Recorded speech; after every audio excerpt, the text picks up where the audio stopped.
Welcome back, guys. We are here, and it's been a fiery matchup so far. Game number one. Very back and forth here between SANDBOX and Afreeca. OnFleek picks up the MVP kind of against our expectations, but on the Ucal, he did what he needed to do. He got that gank up at the top side, returned there, followed up in the mid lane, and he did get a bit of a lead here for SANDBOX, so props to him for picking that one up and helping his team to the victory. What you can say to justify it is that the delta between performance level was big because the matchup through the draft was so slanted and OnFleek hit his marks. So it was one of those things where OnFleek did a lot. Unfortunately, so early in the game, I've practiced some Kiin ever since we saw it start to come in. I'm like, I should learn this champion. It's not one that I was familiar with or really understood. I practiced enough Kiin to know in games like that, you really are powerless because you're not a frontliner, you're not a damage threat. You don't even have your Rast for the majority of the game because you can't farm it. Because the lanes also were counterpicked, so you feel powerless, and Ucal is anything but powerless in the early game. So really nice game by OnFleek, and the jungle difference because of the draft was big. Really interesting draft in game number one where SANDBOX double flexed their first round against expectation and won the game from it. So now, it almost feels like NoFe versus Comet and friends is kind of the real matchup we have to watch in this pick ban. Pick ban of game number one was pretty insane, so we'll see if they have any other tricks up their sleeve this time around. Kiin was able to get that counter pick with the Victor once he realized that it was the Sejuani in the top lane, but still really struggled against what it was. So curious to see what happens this time around for counter pick for SANDBOX's first pick, Nautilus. Already starting off with the shenanigans here. Given game one, a champion that could be flex, but obviously has been kind of support only. They're going to go and find Senan some comfort is one of their decisions. They come away with Senan had played 11 games before game number one, 5 of them, so almost 50% on that Nautilus. So they're going for ultra comfort for him. That's over Yuumi and Lux, both available, and neither of them claimed. The Yuumi is going to be picked up for Joku. I thought I had a really good game on Yuumi. He's definitely like only behind Lehens when it comes to LCK Yuumi. We've seen some really poor Yuumi play so far in this season. Now, they don't have to take their AD carry now. So what do we prize here? You could consider taking away Lee Sin from Dread. It's been a go-to for him. Ooh. Or you could go for a very LPL-inspired, high-priority Nico that can really be chucked in any lane and do something good. I kind of like that. That's one of these champions you were talking about, how we've been kind of missing her and the priority there as a couple of troll picks from the side of Dread.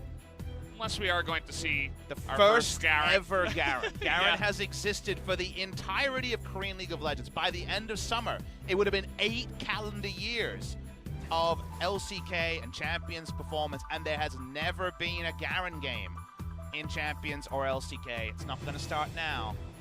Dread does end up going to Lee Sin, so I talked about potentially OnFleek stealing away. He doesn't, and they're just going to go for what appears to be on paper a power duo. Varus and Nautilus go there, they engage, and you just try to kill whoever the cat tries to occupy. It does raise some questions about who is going to be the AD carry on the side of SANDBOX. Could be something like Sivir again. That's where I was going to lean, as you can deal with a lot of that CC, especially the point and click from the side of Nautilus. And you can help out when you get so much movement speed from not only your own ultimate, from the zoomies as well from the Yuumi. So I think that definitely was the priority there, as we are going to move into the second phase of banning. I would like to see Afreeca Freecs consider banning Olaf. And I know Olaf has kind of been a dirty word in the LCK. His win rate has been very, very low. But they have a high crowd control comp that Olaf, if he does have another big jungling performance on Flick, it's kind of naturally answers, right? It's very hard to get in position as Varus if Olaf's running at you and no one can peel it away. So while it's not necessarily OnFleek super comfort, you're thinking of Xin, you're thinking of Jax, of course, as one of his big champions. It's one that you should consider looking at. For now, at least, you only have so many bans you can get to. As the Talia will be banned against Ucal this time. They're not going to roll back the Lucian. And they're going to ban 9-12 Rise the first time he's been picked or banned, as Kiin and everyone has been practicing it. And the champion, there's something about new Rise, even if we haven't entirely worked out all of the kinks. It's definitely going to be interesting if we do ever see that one picked up, as the Zoe going to be banned away here. So they just focus on that top tier for OnFleek. The Xin Zhao take that away and then move to the mid lane, as now we're hovering Elise. It's just a physical damage. Laner will be coming out with the final pick. It's also something that can turret dive. They're still looking for high crowd control. That's what they're looking for here, true engage. And something to mention is dropping the Olaf and going to, say, for example, a Jarvan does help Nico set up something. It's something that the Yuumi can extend. It's a frontliner with crowd control for their other kind of secondary crowd control ultimates to follow up. So compositionally, you can understand it does suggest team fighting, as the Sivir was the first suggestion of. Afreeca Freecs see team fighting. They go for comfort on Ucal. His first ever pick was on that Azir back in January, February of 2018. Final pick here is one that's been big over in Europe, one that's been big over in the LPL. And there it is. We see it. It's not Smeb like we asked for yesterday. It is the Rumble game coming out this time for Kiin, not necessarily known for his Rumble. I think we knew it was coming out once we saw the smirk on his face. That's when we're like, okay, we got the Rumble. As Dove's got a smile when we do see the LeBlanc come out. LeBlanc actually banned by the side of Afreeca in the second round of the first game. But this time around, it will not be denied from him. So we'll have to see if he can put on a carry performance, play the Lucian into the LeBlanc. A couple of champions that can get very aggressive in the mid lane. I believe this is Kiin's first professional game on Rumble. Thankfully able to check those stats myself. No games on Rumble. Knew he wasn't a notable Rumble player. Wow. Hasn't played it in Pro before. And you think of the matchup and you're like, isn't that going to hurt? Because you knew it was going to be top lane and Nico was very likely to be up there. Both builds, I think, are going to be a bit annoying because of the range. The fact that he is a melee champion who extends with the Flame Spitter. The on-hit would split better. The AP should be able to keep him at range. And then even if you're going into Glacial Augment, slows come in, you chase down the Rumble potentially. Could be tricky. And then you think of team fights. If you have the Jarvan, Rumble Jarvan kind of Season 3 special, these team fights on the Afreeca side are likely to move around because you've got something like the Emperor's Divide and also the Lee Sin Kick to reposition. Hitting the right equalizer here outside of just, well, level 6, level 11, Drake fight, let's go. I think they have to make it about objectives that they control, because if they're reaching for an equalizer between Sivir and everything else going on, it might be very tricky for Kiin to find much out of the pick. It's a curious one for sure. It's not what we were expecting, but it's been hard to expect the norm here from this series so far. So let's see how it does happen here as we're about to jump into game number 2 right now of Afreeca up against SANDBOX. Let's hop onto the Rift here and see who is going to take the lead for game number 2.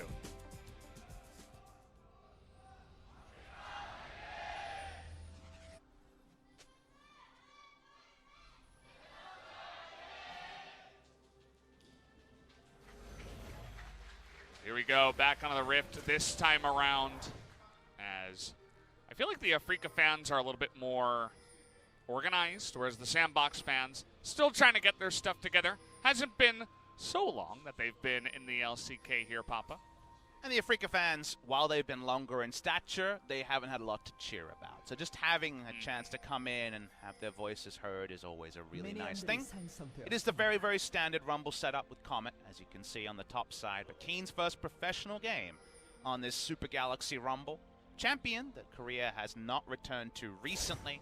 One that has seen a lot of priority in the LPL, LCS, every other major region actually, and in multiple roles. In mid lane it can work out very well. I think in Korea, if we continue to see so much Yasuo, I think mid lane Rumble with Ignite just slams Yasuo in the laning phase. So there is potential around that. Taste the Blood and Ravenous Hunter are the secondary runes there. Confirmation, Glacial Augment coming through on the Nico, so will be the AP, and that's the only build we've seen so far in Korea in summer season. Yeah, it'll be interesting to see the bottom lane here if Varus Nautilus can just shut down the Sivir Yuumi lane once again, but I definitely do want to take a peek into the top side and see how that one will be going with the Rumble first time for Kiin, with the Nico there, and how you would expect it to do pretty well. We've, okay, how about this? The flash forward as Dread now trying to get on top of the cat, but they did a bunch of damage to Yuumi, and then she just hops away.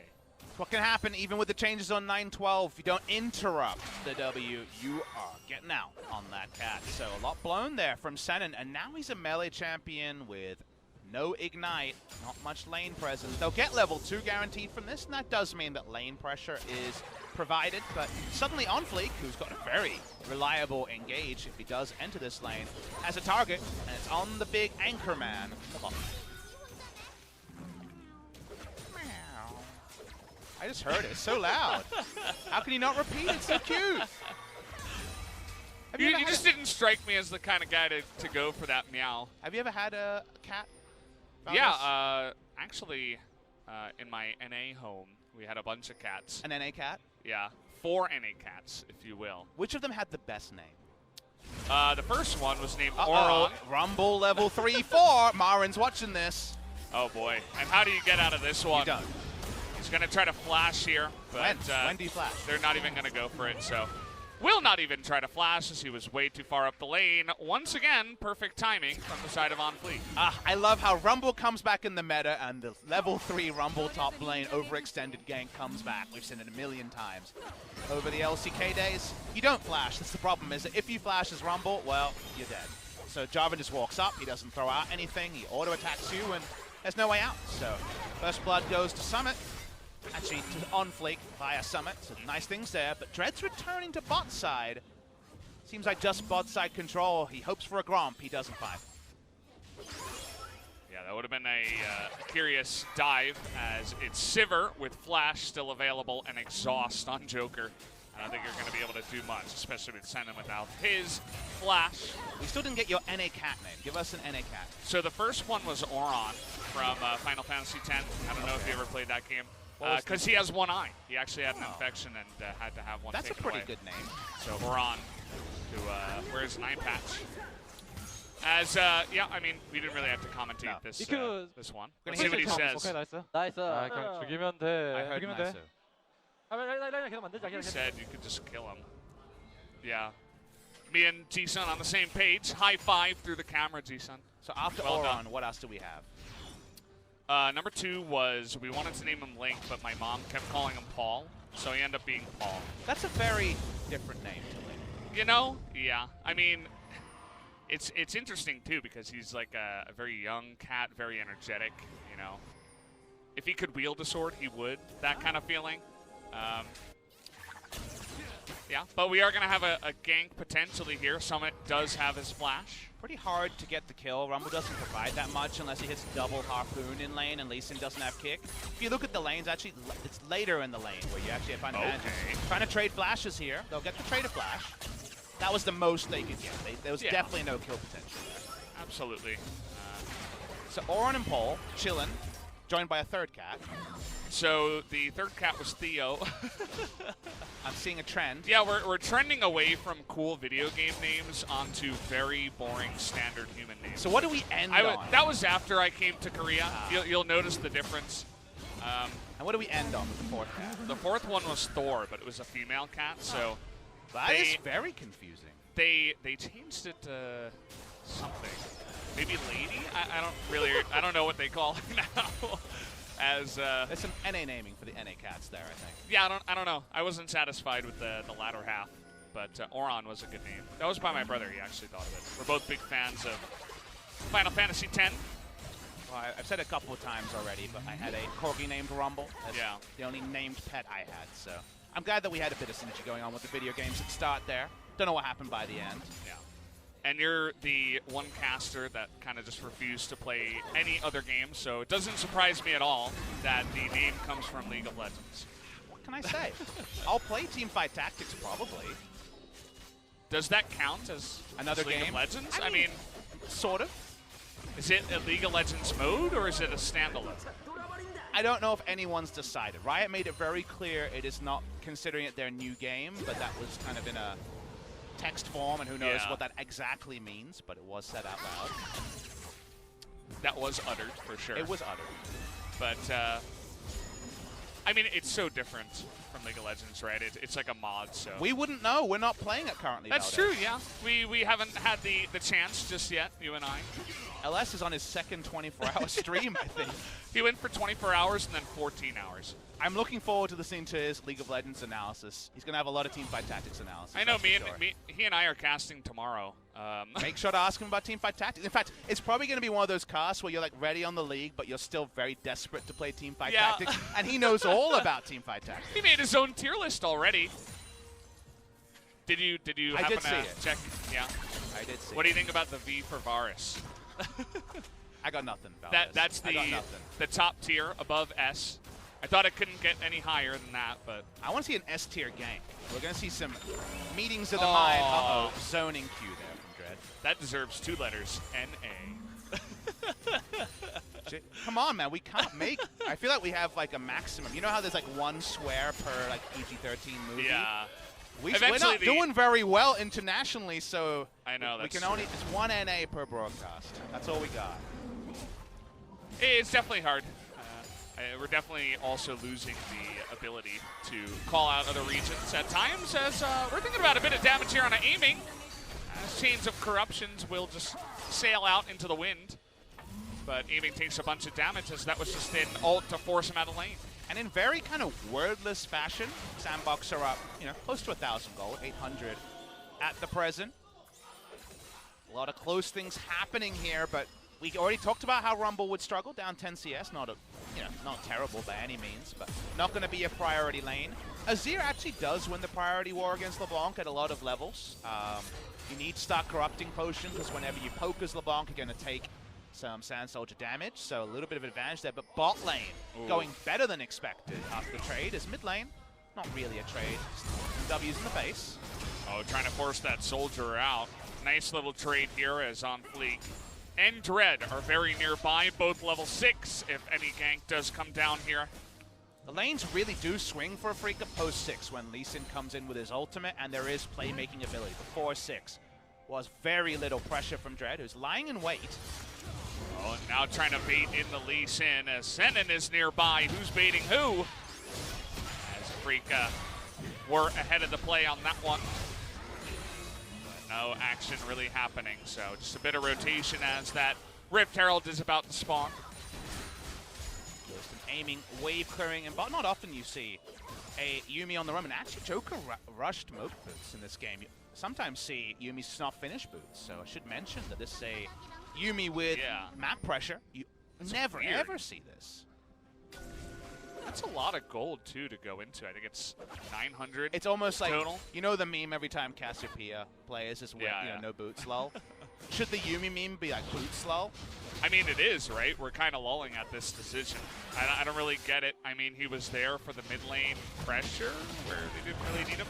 This cat's just going on adventures that the cats don't normally, Valdez. That's all we know. This is a KR cat for sure, as no other region would dare go for this.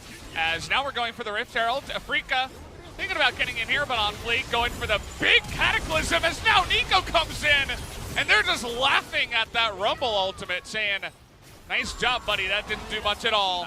They get the 2 kills, and Senan just ulted a Sivir with spell shield. I feel like that needed aiming to be throwing out his ult to work. He's upset. I'm upset also about this, as we're going in. And they're not done here, as SANDBOX really want to extend their lead, but OnFleek takes a little bit too much damage. And the stopwatch very valuable this early on for these team fights. I understand why SANDBOX went in, right? They just saw the Nautilus ult downs. They thought they could pull something off, but stopwatch gets some Bazinga values. Double stopwatch has been blown now between Varus and Nautilus, and that's just after the 10-minute mark.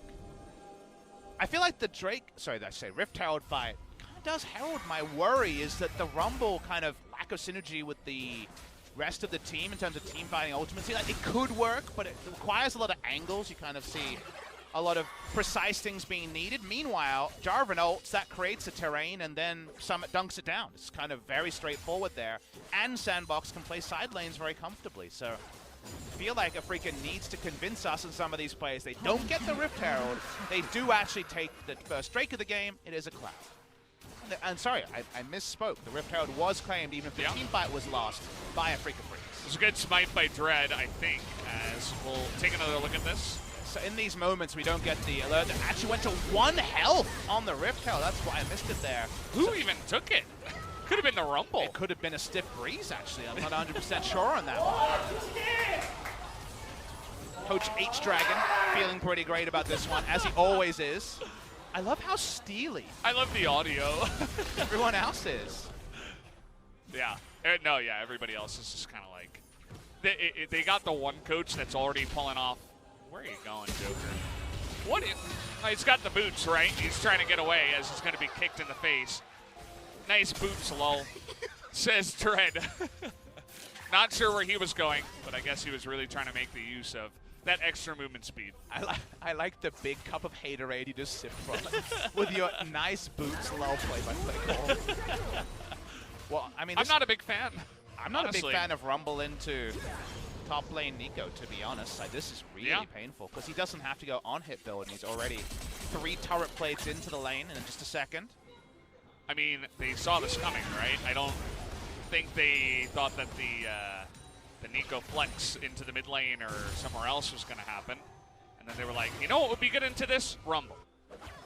And now he's down 20 CS and the level. So we'll see how that does happen. If he can actually come back from here. He's not even going to go for that penetration. Has to go for Merc Treads just to survive up against that Nico. Just want to talk for a second about the equalizer timing there. It was at 13 minutes 10 where he took out an entire wave with the equalizer, something we see when a Rumble's about to be turret dive or something like that. While he was under no threat, he did that so that there wouldn't be multiple minion waves crashing into the turret for there to be a potentially even 3rd turret plate, and it looks very likely that it will only be those first 2 turret plates because of the equalizer. That's actually a 200 IQ equalizer, even if it seemed in equilibrium to be a questionable time to hold. Just Kiin things. He knows what he's doing. He's got his timings down.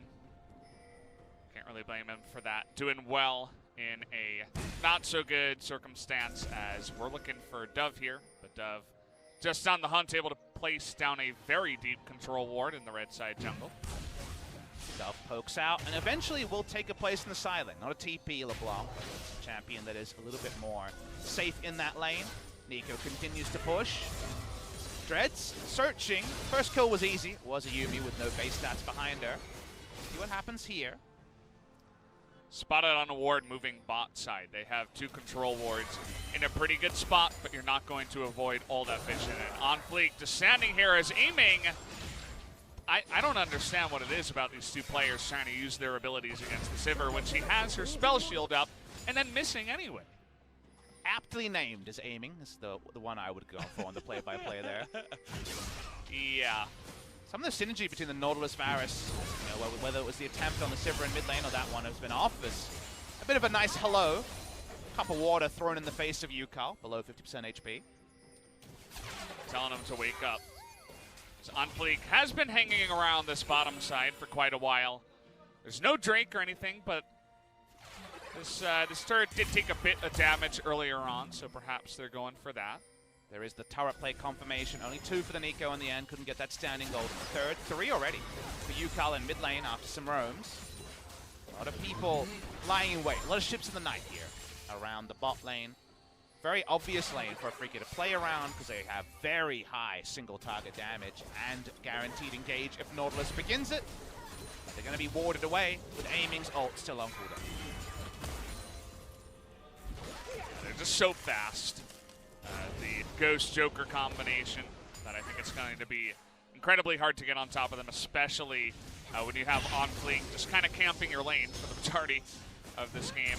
And if you're wondering why we're seeing some more unique top laners, first Rumble of the LCK this week versus Sejuani in the first game. Speaking of Rumble, even without that vision, able to land the combo, trying to get that flash to happen. And here comes Dove, and Kiin is 1v3, caught out. He's going a little bit too deep into the enemy jungle. the bot lane camp ends, and there's a kill to be found on top side. Ucal's going to try to ride in the minion wave here. Dove's actually pulling the minion wave to stop them getting auto attacks on it. That's really cute. Is it going to matter, though, as everybody's down here, and now everybody's rooted. But we're trying to get on top of this LeBlanc to flash on in, and they will get it. But OnFleek in the back, he's going to be denied as the double kill comes in, and Ucal says no. Now the Nautilus is going to go down, but trades with the Nico. They will absolutely take that trade every time. Aiming gets the outplay as well, gets to kill the Nico where he stands. Looked for a flank teleport on low health because it all looked like it would line up. It doesn't. SANDBOX take multiple losses, and that's a big win for Afreeca Freecs. That was a pretty incredible trade here as we're going to take a closer look now. And it's almost like the smart move from Dub, try to pull the minion wave into the final chapter, baited SANDBOX. Like, wait, they're standing in the line. Nico can blow them up, and there were low health bars to understand that. The sniped in the back line was LeBlanc, and the thing they didn't consider was if the turret does go down, the Sun turret just gets set up straight away, and suddenly multiple different areas are out of position. I loved that Burst Divide, where Ucal's just like, no, I'm going to save my support. There's not much you can do after the Jarvan induced his entire combo. So definitely a team play there overall. Even Dread flashing in to get the LeBlanc low enough for aiming to finish her off. And while he hasn't had fun with the Chains of Corruption, he has a boatload of items right now. He has already 2 big items and soon to be Berserker Greaves behind it. So this is a very powerful aiming. And you look at SANDBOX's comp and you say, Jarvan, Nico, maybe they can do a number on Varus. And in the late game, with the movement speed, you can just rush in from different directions. But if he stands and fires, he will be doing huge damage. May not be under the most pressing threat if Jarvan can't close the distance. And the Varus pick came out relatively early, was picked 3rd, so in the 2nd round for the blue side, alongside of the Nautilus in the bottom side. That's after they saw the Yuumi and the Nico. They said, you know what's good against Yuumi? We're going to play the Varus.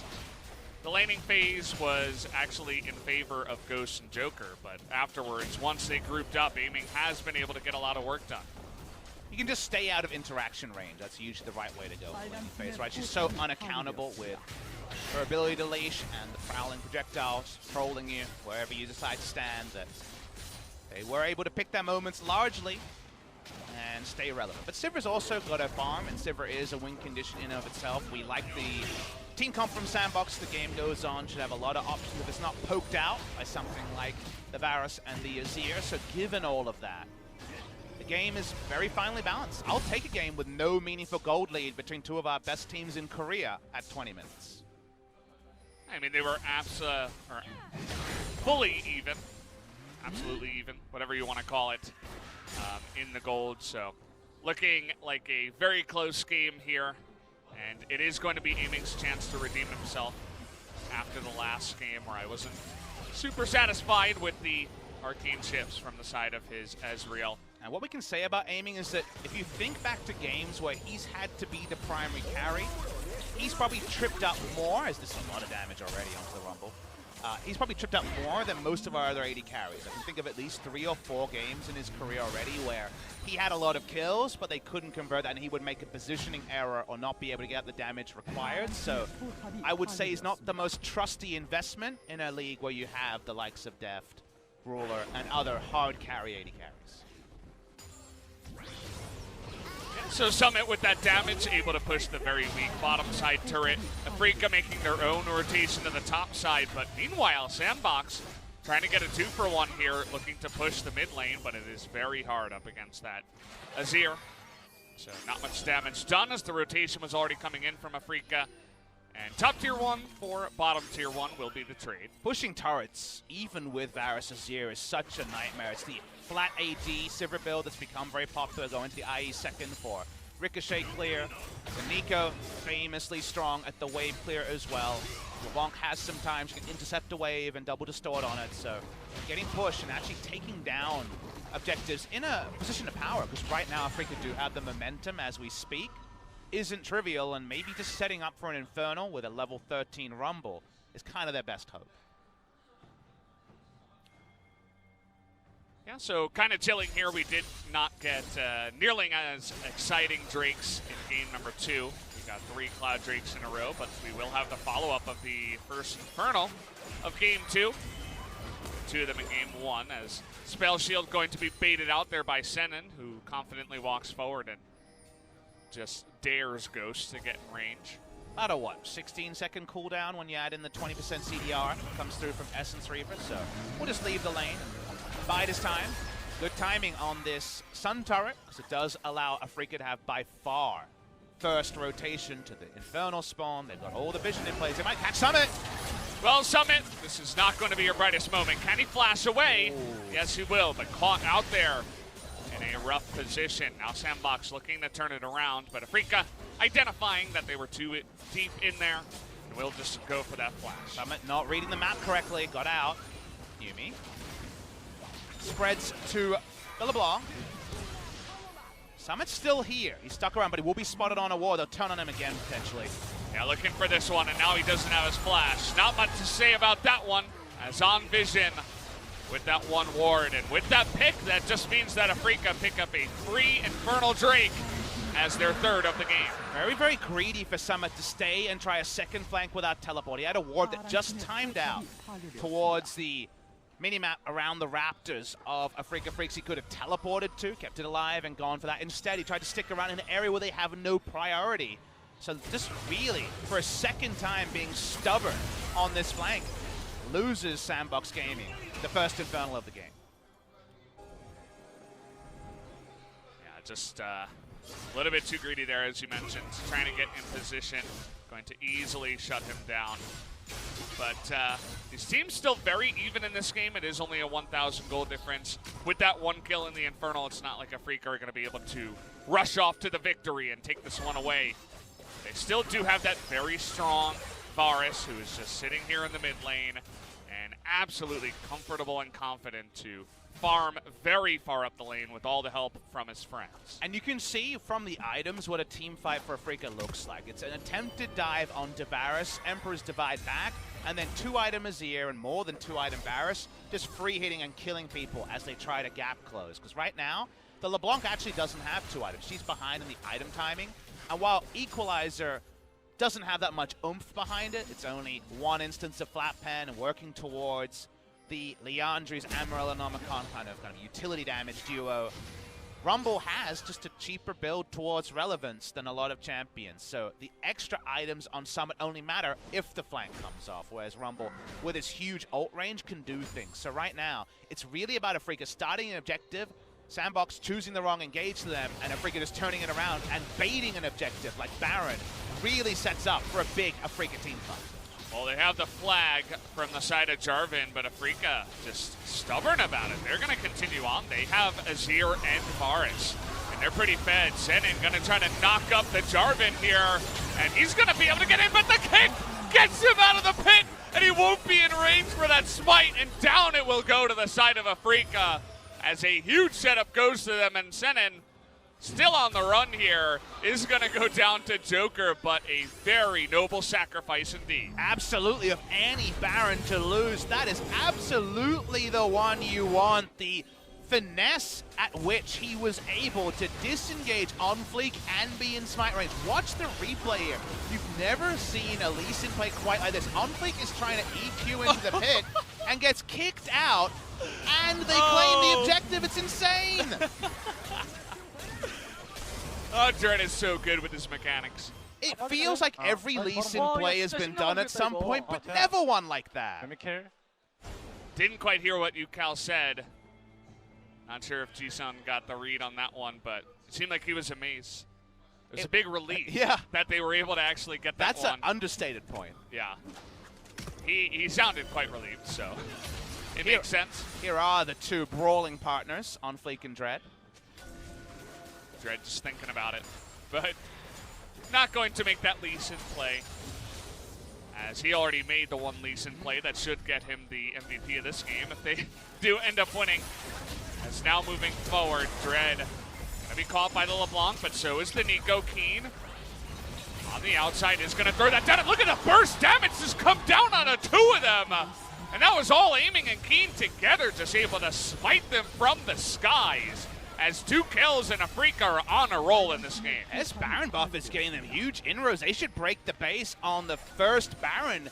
And this is from great play from Afreeca. It looked tricky for them from the draft, but they're making it work in very impressive fashion, forcing that game 3 we all want to see. Dove just kind of hanging around. Not much that he can do here against those Baron minions. Ghost can't be in 2 lanes at the same time, and Ucal is a pushing monster. So with 2 members down, going to be incredibly hard for SANDBOX to do much against this. They're going to forfeit the mid lane turret to Ucal, but then they are just going to go for a back, as actually a lot of poke damage did go down onto a couple of the members of Afreeca. So much has changed so quickly. There's almost no gold lead now. The 2,000 odd gold lead for the Nico is gone. The Rumble is staying competitive. Watch the replay on the damage here. So this chain of corruption does hit, and after the shield goes down, it's just leading with an equalizer perfectly placed. No terrain to go out of. Instant explosion. Summit joins his top laner in the gray health chamber. Gray chamber, I should say. No Tom Kench in this game. And now Afreeca, they're just looking to break that base. They didn't do it on the bot side. They did temporarily reset, but they got so many turrets. A 4-turret lead. As now we're trying to bully the Jarvan again, as Dread just laughing in the face of the LeBlanc as she can't do anything. The Flash is going to get that response out of Ghost, but that will make this push quite strong for the side of Afreeca after taking out OnFleek again. Up on the bot side, pokes, but can't do any damage to Kiin. He's been a bit behind in LeBlanc items so far this game, and it's hurt them.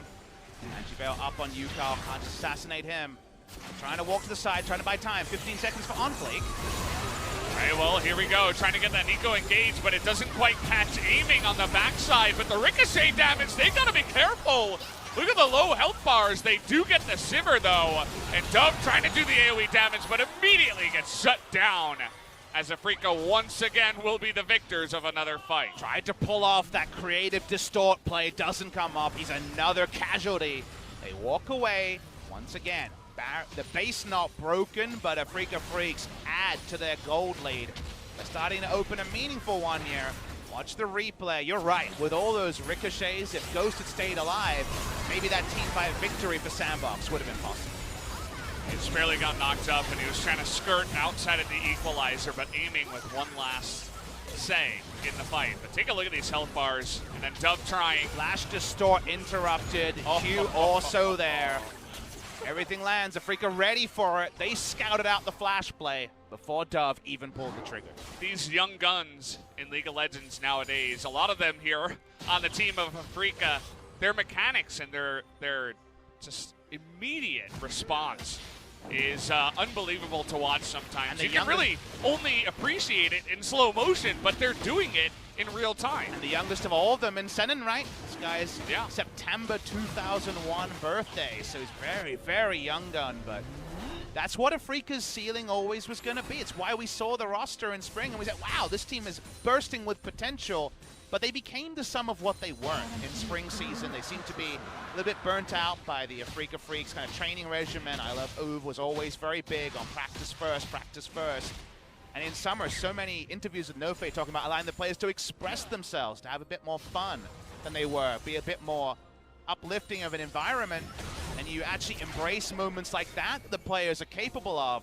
The results, they're starting to follow. This guy's on a roll. See if they can continue it here, as the Sun turret going to be the proving grounds for the side of Afreeca, just daring SANDBOX to come on in, as now they are in a very substantial gold lead, just trying to clear out as much vision and put on pressure before this Baron does spawn in about 5 seconds here. And the Baron we already mentioned was one of the areas where this tricky to execute teamfight comp from Afreeca really were set up to succeed, and SANDBOX, understandably, behind in vision control, not able to walk up. Now, Summit is level 16 and has a lot of items, so his ult could still potentially do a number. But he's being scouted at every turn, ever since that Drake play when he was caught out. He hasn't been too effective, honestly, on the Nico, but he is level 16. No wards to speak of around the Baron. Afreeca have been very meticulous about denying as much as possible, but there is one in the Baron pit for now. We talked about how we wanted to see kite-back plays from Afreeca to turn around engages. They also have items to complement that. More Mortis, Banshee Veil on their 2 consistent damage carries, a Zonia's, a Hex Drinker. They seem to understand they'll take some damage, but they know their turn potential is insane. They walk up, want to break this inhibitor. Hard for SANDBOX to do so much other than fully engage. OnFleek from behind, trying to get that AoE damage. They bait out the ultimate from the Nautilus. Here comes OnFleek, able to dodge actually a bunch of abilities He's still waiting there on the flank, but not wanting to pull the trigger just yet. As he is, okay, Dread on the chase here, but doesn't quite have that energy, but he's gonna kick him in, and the follow-up's gonna be good as Dread with the stopwatch, but the flash on in as Nico with the huge damage, trying to get it done as once again the distortion, this time not gonna be interrupted, but it doesn't matter as Ucal is still alive, and SANDBOX in that one desperate fight are not able to do enough. Fishing for that big play, but the moment that Sipper walks up to try to back it up, killed where she stands, Afreeca Freecs will win and force the game number 3. It's exactly what we expected and exactly what we wanted after these first 2 games. I can't wait to see how this one will be closed out as Afreeca will pick up game number 2 and tie the series. Man, Dread had such a big game on the Lee Sin here. We said maybe contested could be a big pick for him. They leave it open, take the Nico, pick away the Lee Sin. Dread picks it up, and man, does he have a big game. I feel like we're going to get back-to-back Young Jungle MVP votes going in here, and that just means that a game number 3 for all the marbles in 2 teams locked at the top of the table. Only one can join Griffin at a 4-win, 1-loss match score. And I just need to know who it is. Let's get through these ads. Let's get through this break and see game number 3 between Afreeca Freecs and SANDBOX. You get the zoom in on aiming, but definitely a team effort. Everybody stepped up in that moment. Dread, obviously, with the big highlight plays on the Lee Sin, absolutely will deserve the MVP. As I said it before, they looked cool and calm in the booth even after the loss in game number 1. They look very similar, but a lot more smiles this time around after the win. Really cool stuff between Afreeca and SANDBOX. No ruses in the draft for Afreeca to look really kind of exposed like they were in game number 1. But so far, good news for SANDBOX fans. It's gone blue side so far, and they will be on the blue side in game number 3. Yeah, so please give the MVP to Senan. It's him or it's him or Dread, right? For this game number 3, I think both could definitely be understandable, and that slow motion play does bring up his case. Yeah, I mean, nothing against aiming, but I hope it's not, you know, the numbers MVP win. We've had those before where it's like, this guy had 7 kills. But Showmaker's also sitting there being like, come on, guys, I got 2 pentakills, 1 official, the other 1 unofficial, and no MVPs. So I feel like we may have gone too far. Science has gone too far, Valdez. I know. We're still trying to optimize our MVP voting system over here. Hey, we haven't had any problems this season so far. Yeah, well, not that bad. Yeah, sample size a bit small. It's been all right. As we'll just hope that Dread picks up this next one as very serious on the side of Ghost. There's replays to look at. I think Summit should be, someone who's usually very proud has got the fact that he was read so easily by Afreeca to review in that one. Afreeca really impressed me. I was very questioning this draw because it's a tricky one. It does a lot of stuff, but very rarely can you force things on your term unless you play around certain subsets of objectives, mostly defending them. And that's where they got them. They defended Summit coming in from the flank into a Baron force, and the game largely decided from that. And Dread's highlights, they were the other things to note. Yeah, now Dread's in control of the replay. He's like, yeah, let's this is back my it kick. up. Remember my kick? Let's slow it down. up. Do we have less than 0.25 times speed? Yeah. I'm pretty good on it. He's like, I don't know how to slow it down anymore. Do you know, Senan? Yeah, I am really good on it. I feel like we should be talking head for Dread in this replay. Let's watch it one more time. Says Dread, but we're going to go straight to the tail of the tape. Not as one-sided in terms of the stats, for sure. There were some little moments for SANDBOX, but by the end, by the time those Banshee Veils and more Mount Mortises came in, the Wombo death combos could never really happen. And Ucal's Azir, which would go unmentioned through all of this, as reliable as ever. Yeah, gotta hand it to him. He didn't have the most damage, but he was there when they needed him to be. He was a good support Azir in that game, whereas, the damage numbers don't always tell the tape as well, as there was more damage on the side of SANDBOX, but they got absolutely wrecked in this one, Papa. They did. We get one more game, and that's the thing we can all agree on is awesome. That's what we were waiting for. Game 3 of SANDBOX versus Afreeca will come to you right after this break.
한번 빠졌다. 야야 나랑 붙어 나랑 붙어. 야 다르반 여기.